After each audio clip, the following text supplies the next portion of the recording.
System of a Down fucking rock. I mean, really, save your critical thinking for something else, folks. There's not much of that going on here with these guys. They rock, and their audience knows this and could care less about what their songs actually mean. But it's not out of ignorance, it's because these guys kick ass. And while I feel similarly, I've always wondered, why do we give them such a pass like that? Why do we rag on other musicians for not making sense, but because System do it right, why do we just go with it? And their songs, for the most part, might as well be a series of inside jokes that no one else will understand but them, i.e. Chicken Stew, Kill Rock and Roll, or Old School Hollywood. I mean, they've explained what Chop Suey's about, and I still don't understand it. But somehow, they've made an entire career out of this, and remain one of the most recognizable and successful groups out there. And seeing as their last record was released 10 years ago today, and since they maintained such cultural relevance, it seems that dissecting what made it all possible is a pretty fitting tribute. 10 years. 1 decade. Not even a new single. Nothing. At all. Would really appreciate some new stuff, guys. Like not even news about it, or any rumors, or a demo at least, or screw it. People have struggled with System logistically for a variety of reasons, and the primary one is how do you categorize them? They've been labeled alternative, new metal, art rock, new prog. Some have just given up completely and called them avant-garde. So how would I describe them? Well, here it goes. System of a Down are an alternative metal band with the energy of Slipknot, the experimentation of Jane's Addiction, the time signature sensibilities of Tool, the quirkiness of Frank Zappa, the pop melodies of the Beatles, and the political stylings of Rage Against the Machine in the span of a Dead Kennedy song. And just throw Rush in there too while we're at it, they seem to fit. So now you see why they're so hard to pinpoint. They embody so much that stylistically, they're all over the place, yet they streamline all these ideas with one genre that's consistent in their sound, heavy metal. And that's really the closest you'll get with identifying them. But in revisiting their work for this, I realized something that helps make sense to them, at least a bit more. System of a Down are Faith No More 10 years later. Faith No More is often credited by many metal acts of the time as an invaluable influence on what they do. And they, along with the bands like Jane's Addiction and R.E.M., were responsible for the alt-rock explosion of the 90s. Except unlike the others mentioned, they became one-hit wonders because the world wasn't ready for their type of music.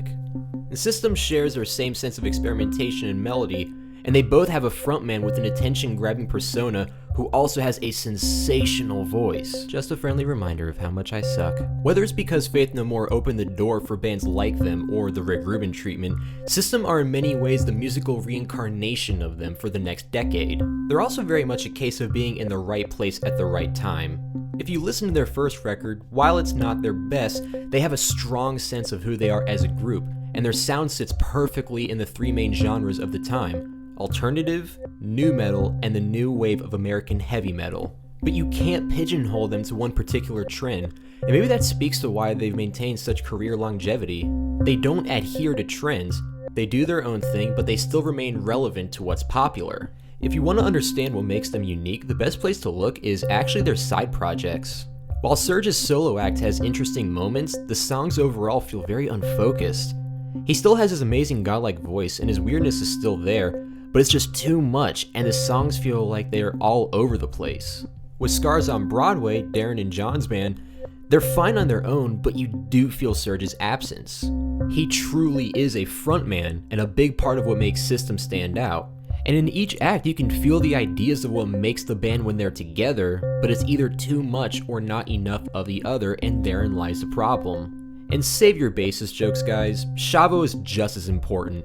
He's competently in league with the rest of them and has actually done some producing work with the RZA, which shows how easily they can blend in with other genres. But is that why we give them a pass? Because they're great musicians and that's it? In a way, yes. But I think another big part of why that is because they do more than the average band does. They have their songs where they just want to rock out and play their instruments. In fact, Steal This Album and Hypnotize are carried mainly by that idea. But they actually bring in so many other styles and instruments, which in turn makes their songs more interesting. Not only do they not waste time when they play, in fact every member feels very well balanced, but you're constantly wondering what they're going to do next. And when they do, it never feels intrusive or out of place. They establish an eccentric nature in their music. So I guess the best way to sum up System as a band is attention grabbing. They use their weirdness to intrigue you with them as an act, but at no point is any of it gratuitous. It always feels authentic to them. They're not cringe-worthy moments either, they just take you off guard and keep you interested. And they don't trick you into listening because they reward you with their huge riffs and beautiful melodies. But everything they do feels genuine. They're never weird to be weird, but they do use it to their advantage. If anything, System of a Down are a true shock rock band. Not in the sense of, say, Alice Cooper or Marilyn Manson. Rather than shocking you with their stage performances, they have it as part of their aesthetic. As for songwriting, there's a sense in them that they're actually suspending logic for a purely visceral experience in their music. I've always felt that they were akin to Nirvana in that their policy seems to be melody first and lyrics later. They'd rather their songs be catchy than coherent. And even if you can't understand them, you know they mean something because Serge, like Kurt, convinces you that they do. You know there's a meaning, and even if you can't articulate it, you can at least feel it. If nothing else, they know more than making sense how to keep you interested. I mean, have you heard how fast Serge can sing? That's a second language to him. It's gotta mean something. But whether that interest be their quirkiness, them kicking ass, or their layers upon layers of instruments, simply put, they just fucking rock.